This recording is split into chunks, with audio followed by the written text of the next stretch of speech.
जनता माझ्यासोबत होती, त्यामुळे पक्षाला देखील मला तिकीट द्यावं लागलं. रक्षा खडसे. मतदारसंघातील नागरिकांमुळे मी तिसऱ्यांदा खासदार झाले आणि त्यांच्यामुळेच मंत्री झाले. त्यावेळी जनता माझ्यासोबत होती, त्यामुळेच पक्षाला देखील मला तिकीट द्यावं लागलं. मतदार माझ्यासोबत असल्याने माझा विजय झाला, मी मंत्री झाले. हे संपूर्ण श्रेय मतदारसंघातील नागरिकांचं आहे. मी आत्तापर्यंत शेतकऱ्यांसाठी आणि महिलांसाठी काम करत आलेली आहे. मला मिळालेलं मंत्रिपद युवक कल्याण आणि क्रीडा आहे. ते जरी नवीन असलं तरी मी याची संपूर्ण माहिती घेऊन मतदारसंघाचा विकास करेन. क्रीडा विभागासाठी काम करेन. जळगाव जिल्ह्याच्या विकासासाठी नाथाभाऊ आणि गिरीश भाऊ यांनी एकत्र यावं यासाठी देखील प्रयत्न करणार असल्याचं केंद्रीय राज्यमंत्री रक्षा खडसे यांनी सांगितलं आहे.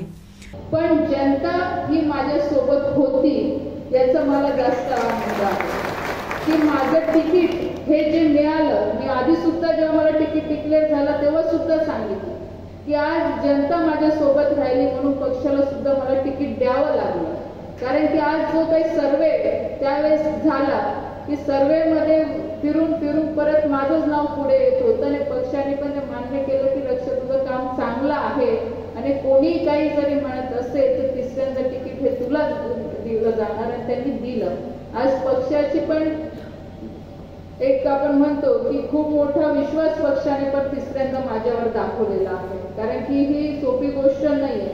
आपल्या रावेर मतदारसंघामध्ये पहिल्यांदा असं होतंय की कंटिन्यू म्हणजे तिसऱ्यांदा तिकीट एका उमेदवाराला पहिल्यांदा आपल्या रावेर मतदारसंघामध्ये मिळतंय पक्षाचं. म्हणून तुमचं म्हणजे मी हे सगळं श्रेय हे तुमचं आहे असं मला म्हणायला काही कुठे कमीपणा वाटत नाही. हे सगळं जनतेचं श्रेय आहे. तुमचा विश्वास जो काही माझ्यावर तुम्ही मागच्या 10 वर्षापासून जो ठेवला त्याच्यामुळे मला पक्षाने सुद्धा संधी दिली. पक्षाने सुद्धा खूप मोठी ताकद माझ्या मागे उभी राहिली. तुमची सगळ्याची ताकद खूप मोठी माझ्या मागे उभी राहिली. म्हणून तिसऱ्यांदा सुद्धा आपल्याला जवळपास 2.3 लाखाच्या फरकाने आपण निवडून आलो.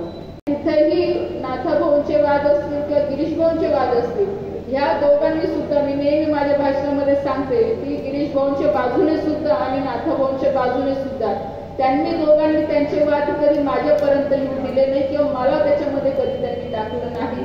प्रयत्न माझा हाही राहिला आहे की दोघं नेते एकत्र येऊन आपल्या जिल्ह्यासाठी अजून काय चांगलं करता येईल त्याच्यासाठी प्रयत्न नक्कीच झालेच पाहिजे. की जेणेकरून आपल्या जिल्ह्यातला विकास हा कुठे थांबता कामा नाही.